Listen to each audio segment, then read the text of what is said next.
Okay, great. So we can start on time, and so it's my pleasure to introduce Tatiana Gateva-Ivanova, who will be talking about quadratic algebras and idempotent braided sets. The floor is yours. Thank you. I thank the organizer for inviting me. It's a pleasure to talk to you. And I start with recalling some basic definitions. Let X be a non-empty set. A bijective map from the Cartesian square of X onto itself is a set-theoretic solution of the Yang-Baxter equation if the braid relation holds in the Cartesian cube of X, namely R12, R23, R12 equals R23, R12, R23, where Rij acts on the ij component of the triple. In this case, XR is also called the braided set. So in this talk, I shall use both a solution of the Yang-Baxter equation. In fact, I will use directly a solution or a braided set. No more restrictions so far. The study of non-commutative algebras defined by quadratic relations as examples of quantum non-commutative spaces has received considerable impetus from the seminal work of Adev, Reshetykhin, and Takhtajan, and from Manin's program for non-commutative geometry from 1991. We shall be interested in quadratic Yang-Baxter algebras over a field K. We proposed these algebras to be quantum planes in the linear metric, R-matrix theory. It was proven in a joint paper with Michel Vandenberg that the quadratic algebra AX of every finite non-degenerate involutive solution of the Yang-Baxter equation has remarkable algebraic, homological, and combinatorial properties. In general, the algebra AX is non-commutative, really non-commutative, and in most cases, it is not even a Poincare-Birchowitz type algebra, but it shares various good properties of the commutative polynomial ring in n variables. In particular, AX has finite global dimension and polynomial growth. It is Cohen-Macaulay, Koszul, and a Noetherian domain. In the special case, when XR is a square-free solution, AX is a PBW Artin-Shelter regular algebras. I shall call PBW, this is abbreviation. These are algebras with quadratic Grobner bases, in fact. It's following the program for non-commutative geometry, since maybe 3 years in several works, I investigate analogous of Veronese and Segre morphisms between some non-commutative affine spaces, namely Yang-Baxter algebras, of finite set-theoretic solutions, no matter be it involutive or just braided set. On the other side, recently, 1 year ago, appeared an interesting paper by Koszul, Jespers, Kubat, and et al., which introduced the theory of finite left-nondegenerate idempotent set-theoretic solutions of the Yang-Baxter equation. These are a particular class of non-involutive solutions, which we believe deserve more study. I just want to say, before I continue, that the study of involutive non-degenerate solutions was extremely intensive during the last already almost 20 years. So there is a good systematization of these solutions and their algebraic object. On the other side, non-involutive solutions, if we are since here are more difficult to study because there is much greater variety. And this theory is developing now, but is very far from systematization.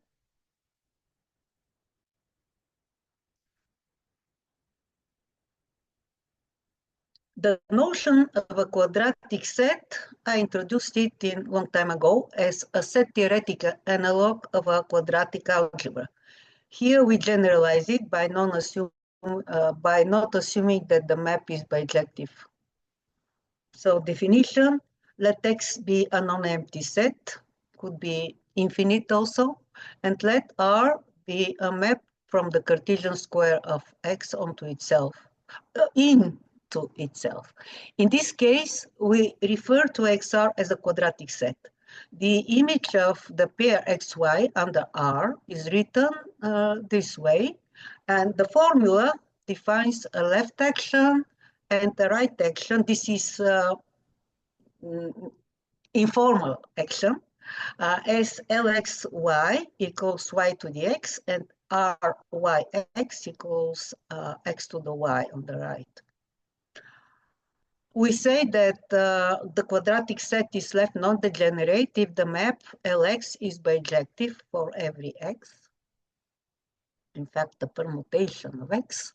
Analogously, we define right non-degeneracy, and non-degenerate is means left and right non-degenerate.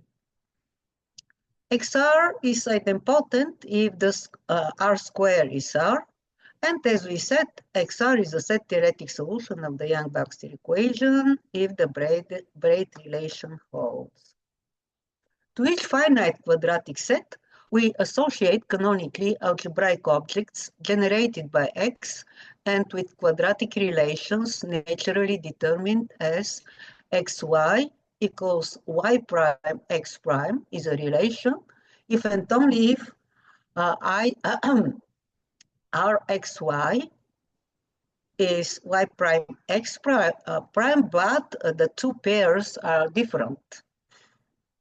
In other words, we do not involve fixed points or trivial relations. The monoid S with a set of generators X and a set of defining relations R is called the monoid associated with XR. For an arbitrary fixed field K, the K algebra associated with XR is defined as the free associative algebra modulo the ideal generated by relations at Ra, which are induced by the initial relations. So here we need the difference to, the relations are in fact binomials. These are homogeneous relations of degree 2. Of course, there are more algebraic objects related to a quadratic set, like a group, like a permutation group, but they are not involved in this talk, so I'll skip these definitions. Because the notion of Grobner basis will be crucial in this talk, and this is part of the main result, from the very beginning, we fix an enumeration on the set X and extend this enumeration to the degree lexicographic order on the free monoid generated by X. In this case, we require the relations of A to be written as xy minus y prime x. We write first the leading monomial. And here, of course, to organize this, we have either Rxy equals y prime x prime or Ry prime x prime equals xy. You will see soon a graph which is defined by the map R and with which we can easily write down the relations. Clearly, A, KXR is a quadratic algebra generated by X with defining relations Ra and is isomorphic to the monoid algebra of the monoid S over K. When XR, when the quadratic set is a solution of the Yang-Baxter equation, following the terminology of Uri-Manin, I call AKX the associated Yang-Baxter algebra, and S is its Yang-Baxter monoid.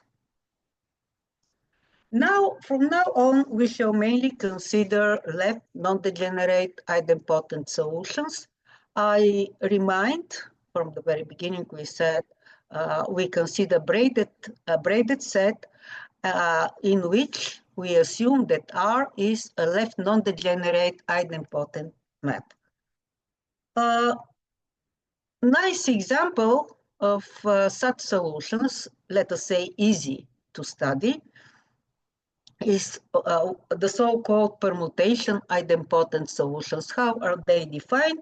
We take X finite and we take a permutation of X, and then we define, we shall call this map RF because it is defined by the permutation.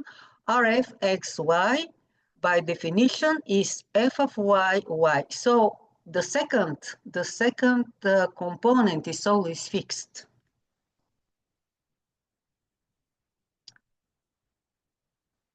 And now I want to introduce the graph, but instead of reading all these letters, I will rather show you a graph. I will explain, and then I come back to the definition. So, on the left is the graph of a very simple permutation solution in which the permutation is the cycle of length 3, x1, x2, x3. What happened? Okay. And the vertices of the graph are the words of length 2 in our set X. So these are 9 words, of course, of length 2. And there is an arrow from one vertex to another if R maps, for example, this means that R maps x1, x1 into x2, x1. On the other side, R maps x3, x1 into x2, x1. And because, of course, it is idempotent solution, the image is fixed. So we can read out the map from the graph and vice versa. And let me go back to the form.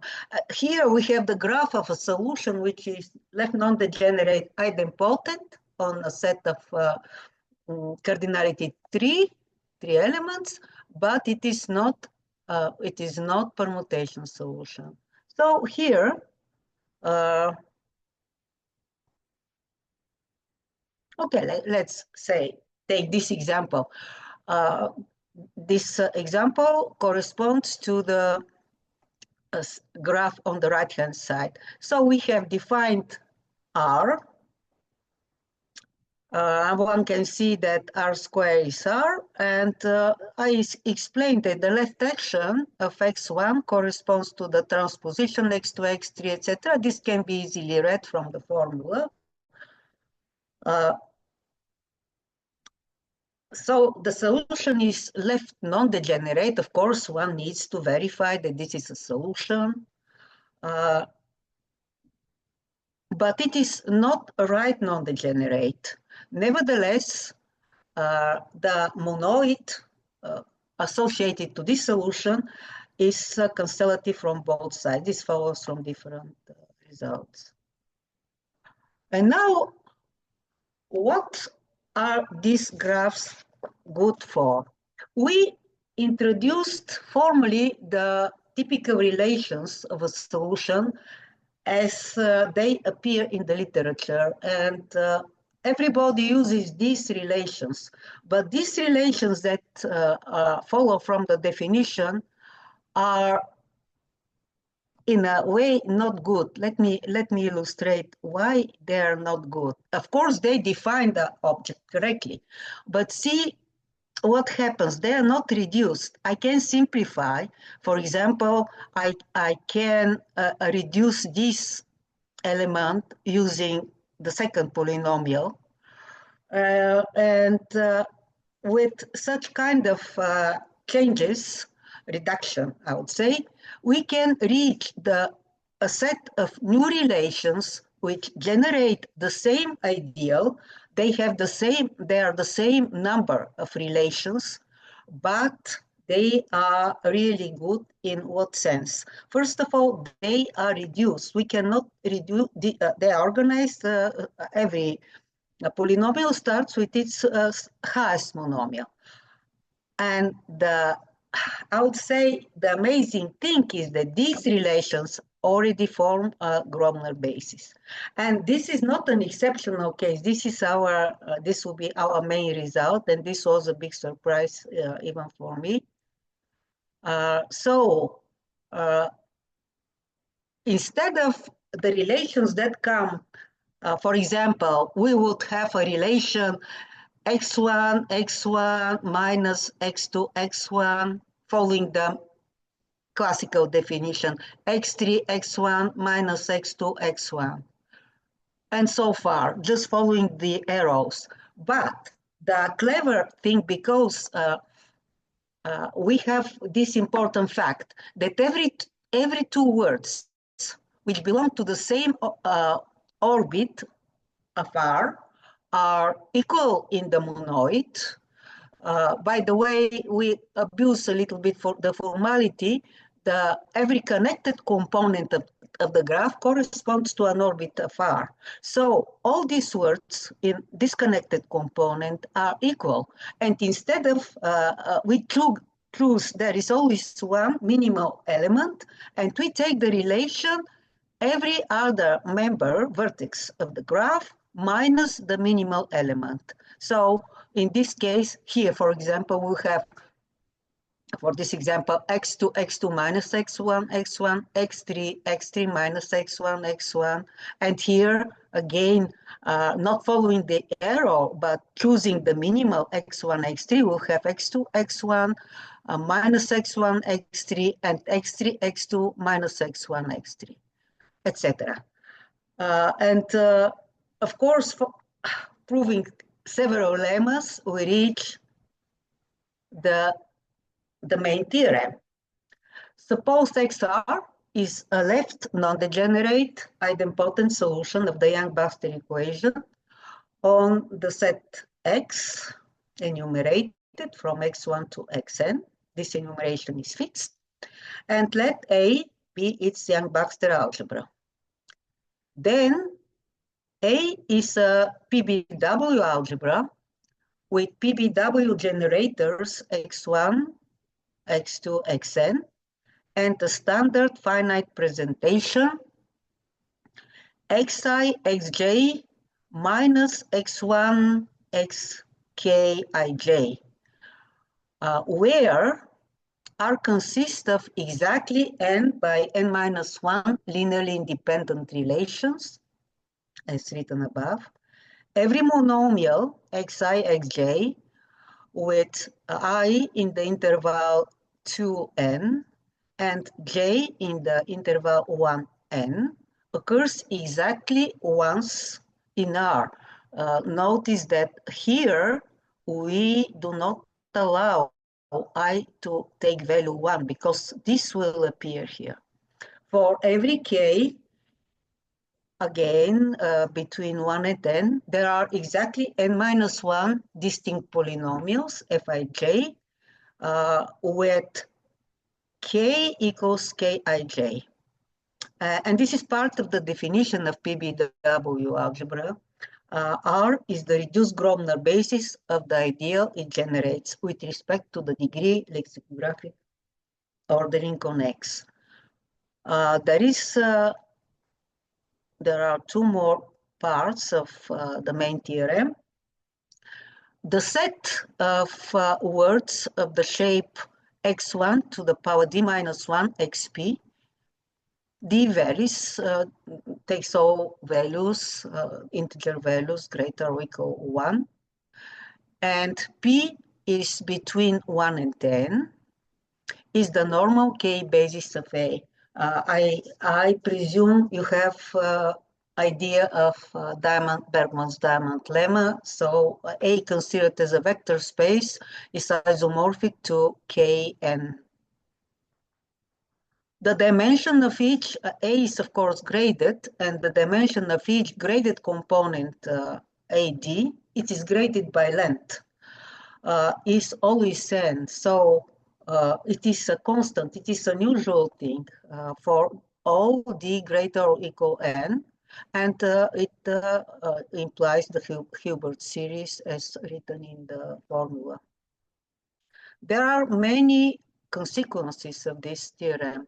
One of the first is if XR is a left non-degenerate idempotent solution, then the Gelfand-Kirov dimension of A is exactly 1.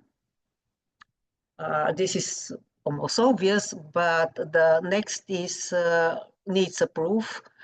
The algebra, Yang-Baxter algebra A, is a rank n free left module over the polynomial subalgebra Kx1 with a set of free generators 1, x2, xn.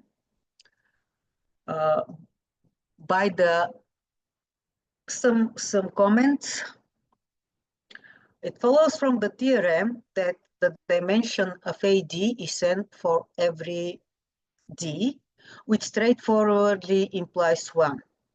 Of course, 1 is a known result. It's not the original result, but the proof there is more complicated. So it follows straightforwardly in our case that the Yang-Baxter algebra has Gelfand-Kirov dimension 1.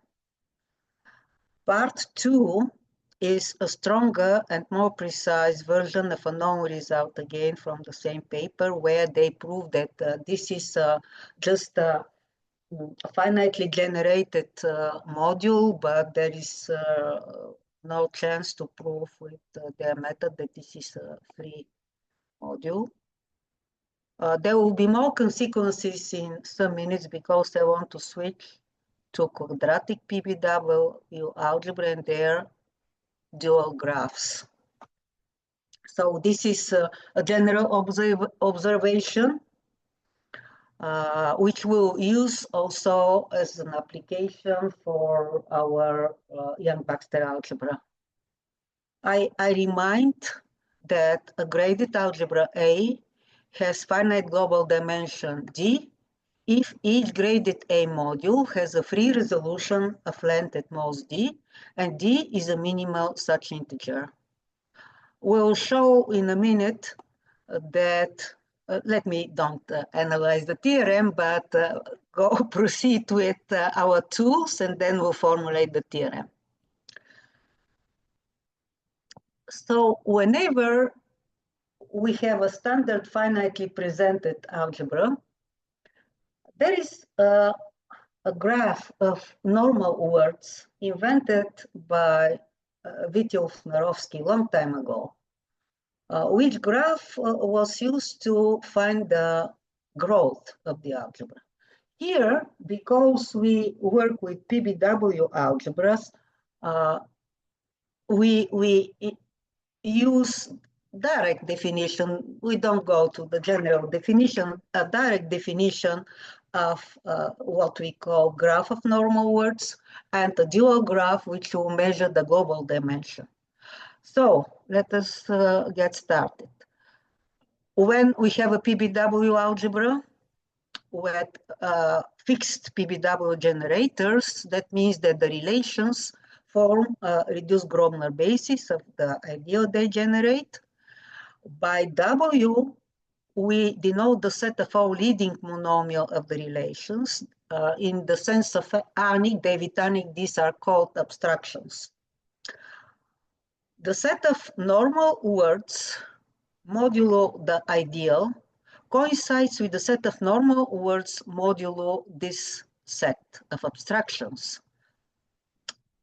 And we introduce notation, and bold is the set of all normal words of length 2.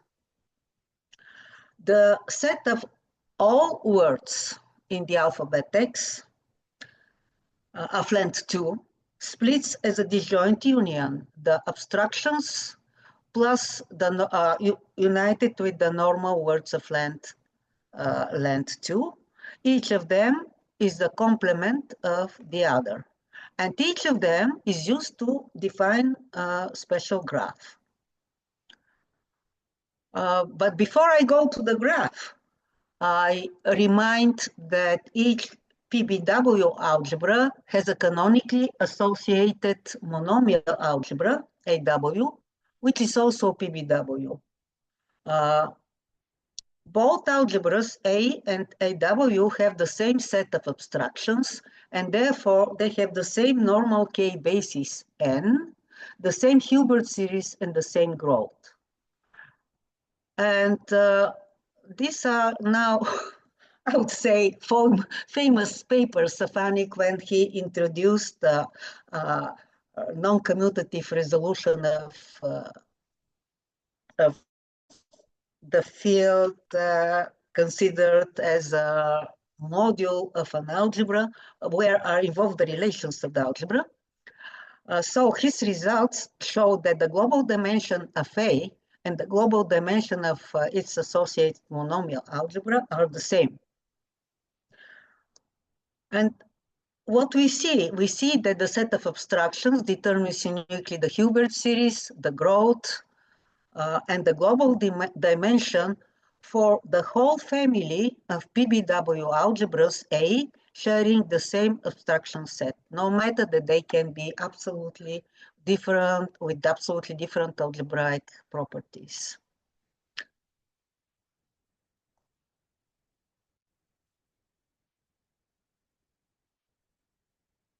And now how to define these dual graphs. If we have a set of words M, the graph M is a directed graph with set of vertices, just the set X, and we have a directed edge from X to Y, if and only if XY belongs to the set M. By M tilde, we denote the complement of M in X square and define the dual graph M with the same set of vertices, but we put arrows exactly where there were not arrows in the previous graph. So this is what I mean dual. So arrow from X to Y exists if and only if X is not, there is no arrow from X to Y in the previous graph. And of course, we have possibilities for loops. Why are these graphs interesting? So if we do this for the set of normal words and the set of abstractions, the graph corresponding to the set of normal words, of course, it has this name, and gamma W is the graph of abstractions dual to it in the above sense. So what is interesting about these graphs? The graph gamma N, I have given a picture for our idempotent left non-degenerate solution. This is the graph of the normal words. And the normal words of length D are here. So one makes a path of length D minus 1 to produce a word of length D. So there is, I will not go to how we measure the Gelfand-Kirov dimension using the graph of normal words. At the moment, this is not important, but the important thing is how we can measure the global dimension using that graph. A PBW, I have proven in a paper related to Yang-Baxter and Artin-Shelper regularity, that a PBW algebra A has finite global dimension if and only if the graph of abstraction is an acyclic oriented graph and d minus 1 is the maximal length of a path occurring in the graph of obstruction. Corollary, a PBW algebra A has infinite global dimension if and only if the graph of obstructions has a cycle. And then of course, there are many combinatorial lemmas to do this. We get a theorem B. If A is a PBW algebra with a set of PBW generators x1 till xn, and n is at least 2, and suppose that the Gelfand-Kirov dimension of A is m, strictly less than n, then A has infinite global dimension. From this theorem, we get a corollary about our set of interest. If XR is a finite left non-degenerate idempotent solution of order n, then the Yang-Baxter algebra has infinite global dimension. Here come some theorem, which is a general theorem about non-degenerate idempotent quadratic set. We don't assume that this is a solution, neither we assume that the algebra is PBW. So we assume that XR is just a left non-degenerate idempotent quadratic set. And A is its quadratic algebra. Then the dimension of the second graded component of A, A2, is at least n, and this is an exact lower bound. Equivalently, the ideal is generated by n minus 1 linearly independent quadratic relations. And these both bounds can be attained, as we see for our solutions. Suppose that in addition, A is a PBW algebra with PBW generators x1, xn. If the dimension of the second graded component, A2, is n, then every graded component of A has also dimension n. For me, this was striking. Moreover, if the Gelfand-Kirov dimension of A is 1, then we have an upper bound for the dimension of the second component. In fact, the second component is what somehow dictates invariants like dimension. And we have an open question here. Suppose XR is a left non-degenerate idempotent quadratic set on X, for which the associated quadratic algebra is PBW, with PBW generators the elements of X taken with this fixed enumeration. And assume that A has Gelfand-Kirov dimension 1. What is the exact upper bound for the dimension of A2? Or equivalently, what is the minimal possible number of relations of A? This can be achieved.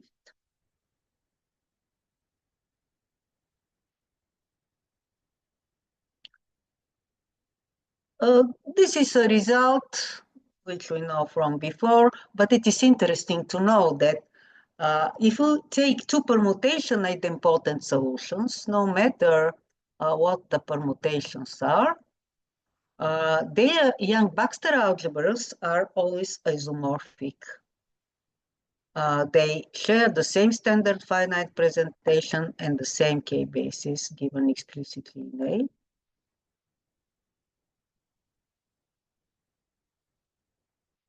So I skip this. And now we collect some algebraic properties as a direct application of theorem A. The Yang-Baxter algebra A of a finite left non-degenerate idempotent solution is, first of all, a free left module of rank n over the polynomial subalgebra kx1 with free generators 1, x2, xn, directly from theorem A. The algebra is Koszul because it is PBW. It is left Noetherian, also from condition 1. It has Gelfand-Kirov dimension 1, and it is a PI algebra. That is, it satisfies a polynomial identity. It is known by a result of Small and Toby-Stafford that each affine K algebra of Gelfand-Kirov dimension 1, I have missed one, Gelfand-Kirov dimension 1 is PI. And our algebra is of infinite global dimension. Using different, so these are almost straightforward results, thanks to theorem A. And we compare using different methods. Colazzo et al. Proved conditions 2, 3, 4, and 5 for also for general non-degenerate idempotent sets. Now we continue with our program to follow some directions in the non-commutative algebraic geometry in the class of Yang-Baxter algebras of left non-degenerate idempotent solution of order n. I will first consider the question, the problem of describing or presenting the d-Veronese subalgebras in terms of generators and relations and organizing the d-Veronese morphism. But I first have to recall what are these algebras in general. Let A be a graded K algebra for any integer d greater or equal to.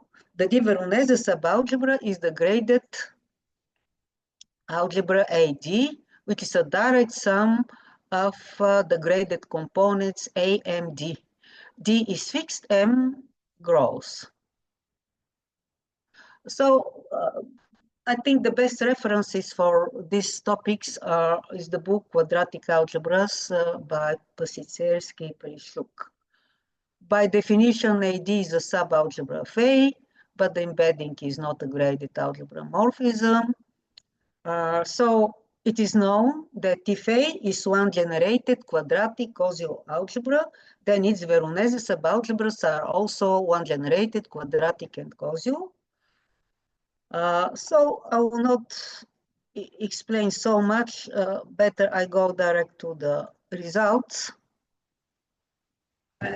And we have a theorem D, which is not a difficult result, but it is a general result about quadratic algebras presented by a reduced set of binomial relations. So here, in the previous slide, these were results about any kind of quadratic algebras. But here, we use essentially that the relations are binomial. That means relations of the shape U minus V. U and V are words of length 2.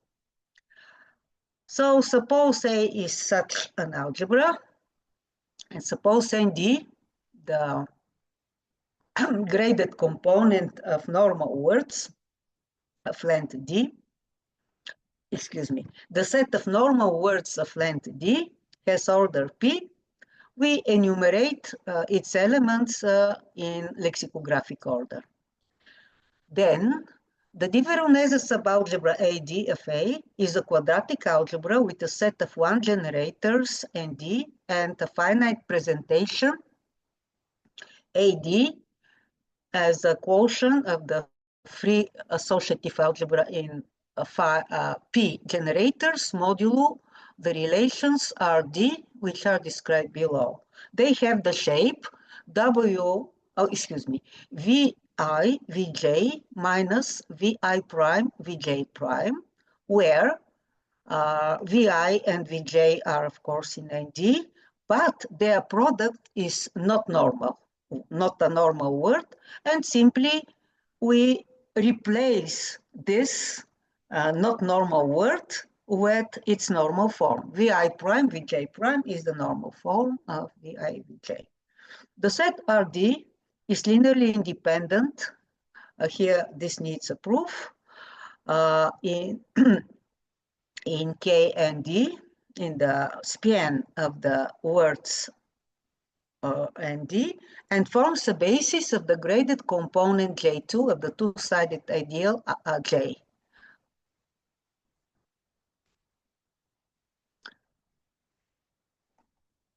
This is continuation of theorem D.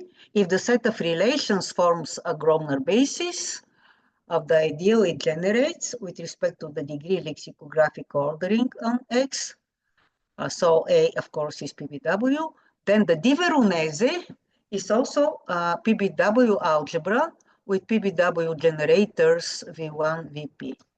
Of course, this is not a bad result, but we aim something more specific. What happens when our algebras are Yang-Baxter algebra? Then we not only describe the Veronese subalgebras in terms of generators and relations, but we'll see that these algebras are also Yang-Baxter algebras by themselves. So there is an easy corollary. I may skip it. So the corollary is about finite left non-degenerate idempotent solutions. We already know that the algebra is PBW, and then we organize the set of normal words of length D, enumerated lexicographically. And as a corollary from the previous theorem, the d-Veronese AD of A is a quadratic algebra with this set of generators and a finite, standard finite presentation. Here, Vi, Vj minus V1, Vpij. This is simply the normal form of Vi, Vj, but it always starts with as we know, with V1. And this set is a Grobner basis with respect to the degree lexicographic ordering. And here come, I would say, the most challenging part. I will not be speaking with too many details. We want to not only give generators and relations, we want to show that the d-Veronese algebra is itself a Yang-Baxter algebra of a special solution, which I call d-Veronese solution.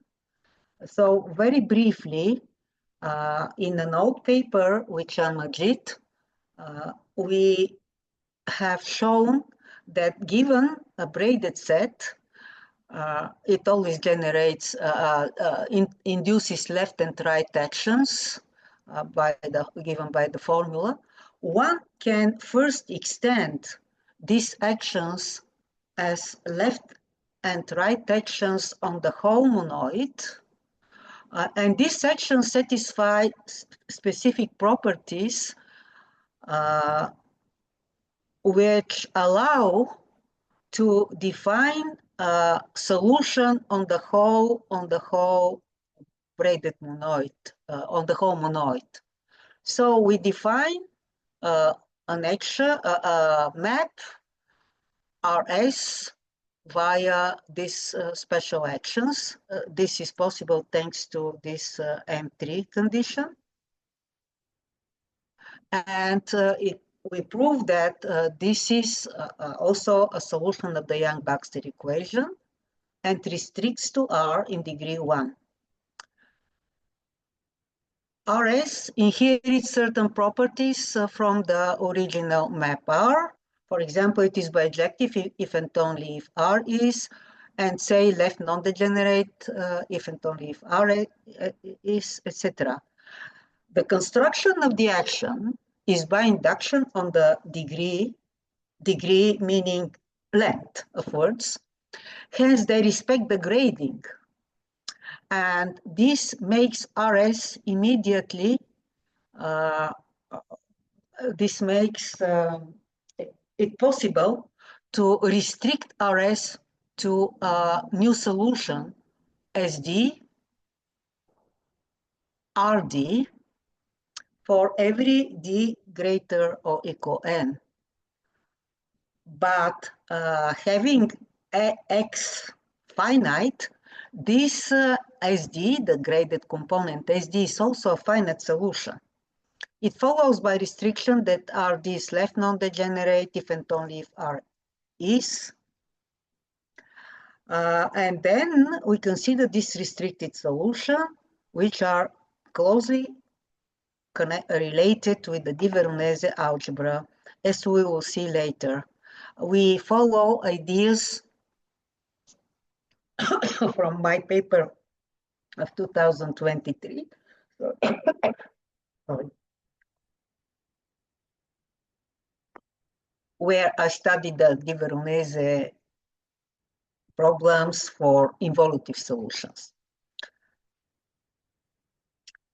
So from now on, our solutions are left non-degenerate, idempotent solutions. It is known that RS is not necessarily idempotent, even if R is. Instead, it obeys a cubic property, RS cube equals RS. This was done in the paper of Koszul et al. But we show that every RD, in fact, this SDRD, is a non-degenerate idempotent solution. And our theorem E, I wouldn't say that this proof was straightforward, very far from straightforward. If XR is an idempotent braided set, then the restricted solutions SD, RD for every D are also idempotent braided sets. Here we don't need even assuming left non-degeneracy, but of course, if this is already assumed to be left non-degenerate, we saw from the previous discussion that the restricted solution SDRD will be also non-degenerate. The next step is, time is running, to transfer the restricted solutions over to an isomorphic solution ND, rho D, where we know from the theorem A that we have this isomorphism, and then we can extend, we can work with ND rho D instead of SD RD. The privilege of ND rho D is that we have linear ordering of the elements here and work is under control. So I will skip how we define this. We simply take the left actions induced by S and take the normal form. And these are good actions, left and right, and then N rho is a solution of the Yang-Baxter equation isomorphic under this map NOR to SRS. And similarly, we can consider ND rho D as a solution isomorphic to SDRD. And now we come, so following certain terminology from my previous papers, we call N rho the normalized braided monoid, and ND rho D the d-Veronese solution associated to XR and an enumeration of X. These normalized versions are better adapted for the results in the next section.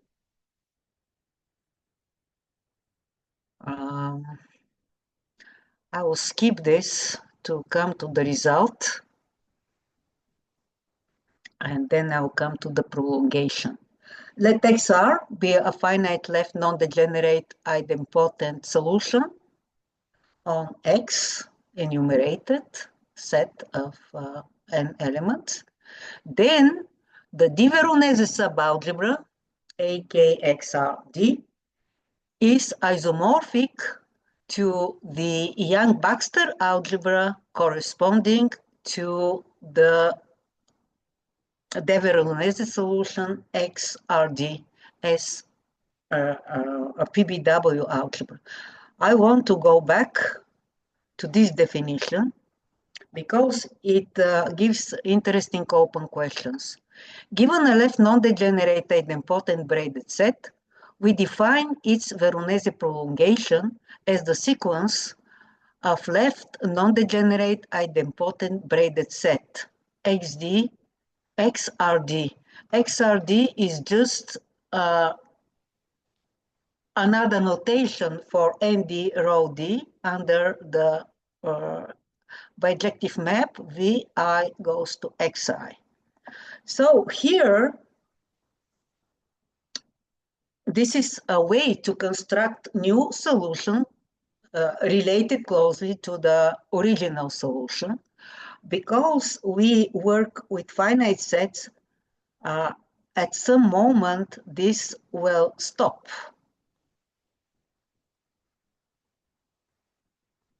So we have a question. Can we characterize a braided set XR by properties of its prolongation sequence? So this kind of prolongation sequence can be organized for any finite solution, not necessarily idempotent, etc. And in the left non-degenerate idempotent case, what is the stopping distance defined as d minus 1 for the smallest d, such that the d prolongation returns to XR, and what are the numbers of distinct solutions that arise? For example, if XRF is an idempotent permutation solution, the prolongation sequence, and hence the sequence of the algebras, is periodic according to the order of the permutation F. There is another thing related to this non-commutative algebraic geometry extension to Yang-Baxter algebras. Together with the d-Veronese subalgebras go the so-called d-Veronese morphisms. Recall that in algebraic geometry, a d-Veronese morphism is an algebra homomorphism from B to A with image AD, the d-Veronese subalgebra, where B is of the same type of graded algebra as A. In our case, we have such a map. The map is very natural, so we start with the Yang-Baxter algebra of the d-Veronese solution and d rho D associated to Higgs R. And our map is defined as VD, VI. These were the generators of this algebra. VI is mapped to the word in this algebra. And it is not difficult to see that this is algebra homomorphism. Clearly, its image is the d-Veronese algebra because these are the generators of the d-Veronese subalgebra of A. This map is injective, so no kernel. Usually, part of the study of the d-Veronese morphism is the image should be the d-Veronese subalgebra, but another moment is to find and determine well the kernel. Here we don't have kernel. This is in contrast with the case when I studied d-Veronese for non-degenerate involutive solutions where the kernel is large. Unfortunately, so I said the questions. There is, I think, no time to speak about the Segre products, but this is also investigated and this problem is solved entirely in the paper. So we also show, we introduce, so given two Yang-Baxter algebras,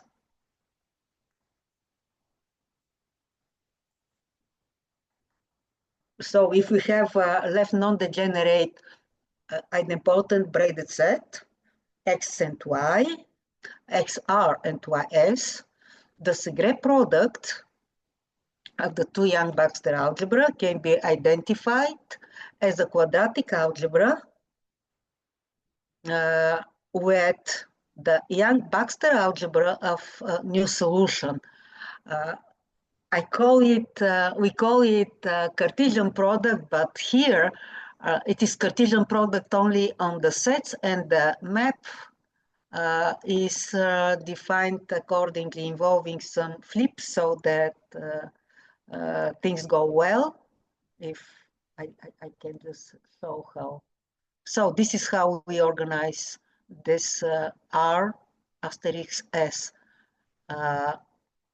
We take the Cartesian product of the maps, but we also need the flip sigma to 3.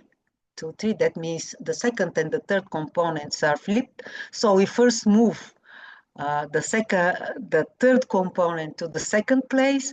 We organize the action, left and right action using R, and then we go back. So basically this is in a very, very short way explanation. So this is the last theorem. So I thank you, and I wish you all Merry Christmas and Happy New Year to 2025. Well, thank you very much for this really nice talk. Do we have any quick question maybe that some people may have in the audience? I shall stop share to see you because I don't see you at all. Oh, yes, you can definitely if you want. Okay. Does someone have any question? So if not, I have a very small question. So around theorem E, you mentioned that if you start with an idempotent braided set, then it's also the case for this SDRD. Okay, so I think your theorem. You mean the left and the right action, or what? So it's for theorem E. The thing is that I wrote all this today. I don't remember which what was the theorem about. Yeah, so the theorem is telling that if you start with XR, an idempotent braided set, yes, then SDRD is also an idempotent braided set. Yes. Yeah. So my quick question is, I think at the same time you were saying that in general RD is not idempotent, but the cube is equal to RD something. So I mean, for that theorem, RD squared is indeed RD. RD squared, of course, we have a proof. Okay, yeah. So there was something to prove there. Yeah. That's why we call it the theorem. Otherwise, RD square, yes, this was not known. RD square. In fact, it is me who asked the other authors after listening to their talk what they can say, because they were not used to think in terms of the monoid and the solution. And I asked them, what can we say about this solution? It's called braided monoid. And some period later, they found that it is cubic, satisfies cubic relation, but there are examples when it does not satisfy RD, not RD, RS. We call it RS because it's on the whole monoid. RS square is not RS, but RS cube is always RS. By RS, I mean the whole map defined on the Cartesian square of the monoid. Okay. As time says. But when we take the restricted solution, the restricted solution is on a finite set. SD is a finite set. Yes. Yeah. Right? In fact, in our case, it has the same number of elements. That is the trick. That's why we get many solutions originating from the same root. Many solutions that in general are not isomorphic. So SD, RD, starting from the root XR, it goes, this sequence prolongation, it is always left non-degenerate, idempotent solution. So the theorem proves that RD square is always RD. Okay, perfect. Thank you very much for this explanation. And I think, yes, we will move directly to the talk of James. So thank you again, Tatiana, for this nice talk. And James, yes, you're around, so you can maybe try sharing. Okay.